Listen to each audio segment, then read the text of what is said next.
Welcome back to my channel. My name is Jubilant James and good to have you here. Now, in case you are joining my channel for the first time, please do well to subscribe and hit the notification button. That's the bell icon, so you can always get notification each time I drop a new video. In today's video, I want to talk about how you can become an RMB exchanger.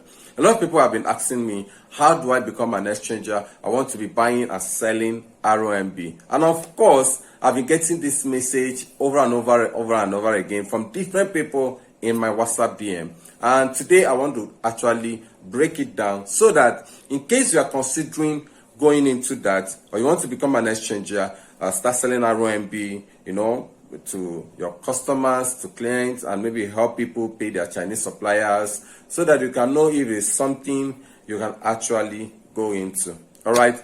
Basically, number one thing you need to become an exchanger is Alipay account. Of course, without having an Alipay account, you can't become an exchanger. And there are two types of Alipay accounts you can actually have.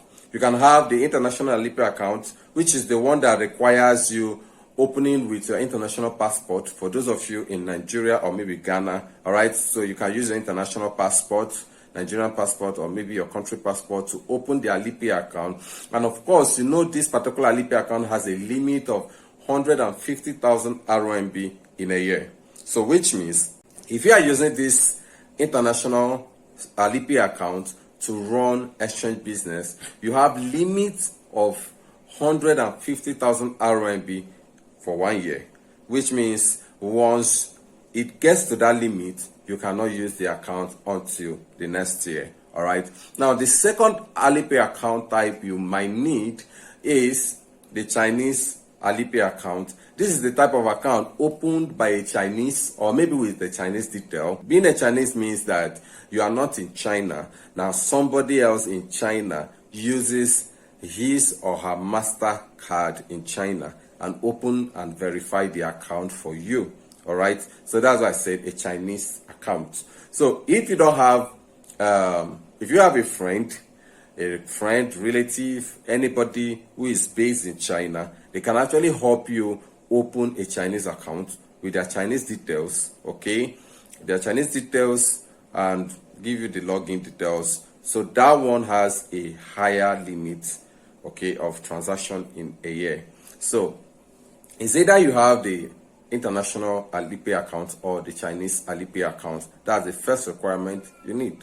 Now, the next thing you'll be needing is where to buy your RMB, okay? Probably at maybe a cheaper rate. But let me also say this. Now, there is no much profit in selling RMB per unit. Most times, what most of the exchangers use in selling the RMB could just be 50 kobo for those in Nigeria, 1 naira. For example, somebody can buy RMB at the rate of 104 naira, for example, and sell at the rate of 104.5 with a profit of 50 kobo, or maybe sell at 105 naira with a profit of margin of just 1 naira. Okay, where the profit is in the volume. So if you are starting, you are just coming up into the business for the first time and you want to go into exchange, be rest assured, because you still have maybe low customer base, you may not really be making any significant profit.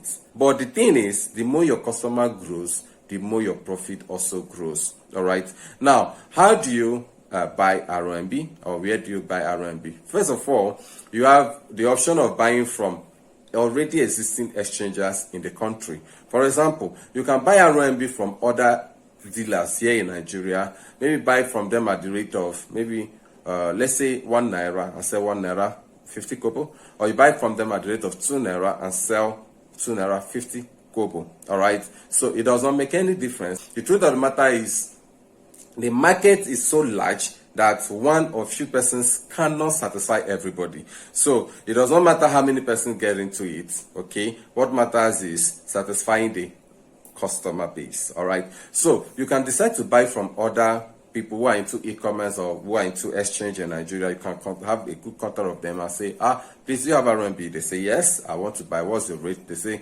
105. Okay, you buy from them at the rate of 105. You sell to your own customer maybe at the rate of 105.5 or 106, making 50 kobo or 1 naira per RMB you sell. So which means if you are using 50 kobo to sell an RMB per RMB, that means if you're able to sell 10,000 RMB in a day, that means you've made 5,000 naira profit.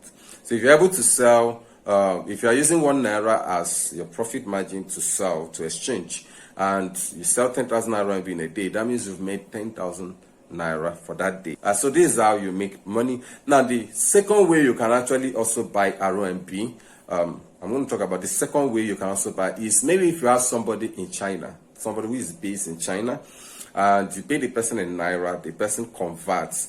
Now the difference between buying from China and here is not much.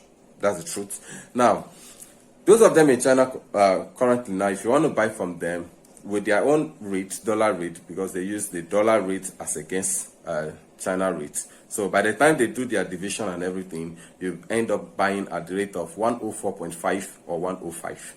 Okay, so either you get from them at the rate of 104.5 or 105. Those of them in China, you just pay them. And maybe those of them, they have agents here, you can pay into their naira accounts. They just credit your Alipay, or they help you even pay to the Chinese suppliers directly. All right, so you buy from somebody who is in China, who is also into exchange. That's if you have contact of people who are in China, you can actually talk to them. All right, they help you do that. Now the third way you can also do, apart from those who are in Nigeria, who you can actually pay to in naira into their naira accounts, who are based in China, and they pay to you in RMB, maybe Alipay, or pay to your Chinese suppliers.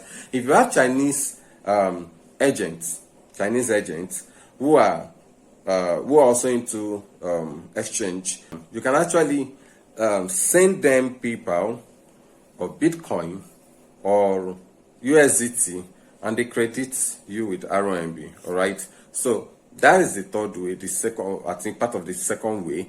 Now the last way you can actually use to buy RMB is a very risky way. All right, but you can try it out, but it's very risky. It's going through exchanges like you have Binance, Paxful, Remitano, and the rest of them. There are some of these platforms where you can exchange using peer-to-peer. All right, using peer-to-peer. For those of you who understand exchange, that's using all these platforms, using peer-to-peer, you can actually send USDT to somebody or Bitcoin to somebody, and they pay you in RMB, either WeChat or Alipay. Just like the same way you go to Binance and you do peer-to-peer, the person pays you in naira. So you can also go to most of these platforms, the Paxful, the Remitano, the Binance, you do peer-to-peer, and the person pays you in RMB, either in Alipay or WeChat. So these are some of the ways you can use to get RMB for those of you who want to be going to exchange. All right, so I believe there are a lot of other ways you can also use, which I may not cover in this particular video. All right, maybe in my subsequent video I'll talk about them, but these are the basic means for those who are starting. So whatever method you choose to use out of these ones I've mentioned, please make sure you do your background check very well so that you don't get scammed at the end of the day. Please don't say it's Jubilant. I watched Jubilant video and I did this, I did that, and I was scammed. Please, there are a lot of scammers out there, okay, that are waiting for you to fall into their trap and they will rip you off. So whatever method, that is why personally I always advise people, it's better you make little profits with the source you are very sure of than trying to make big profits and you lose your money. Sometimes you may end up losing customers' money. Yes, we're falling victim of that, losing customers' money, and we start paying debt of what we did not even use or eat.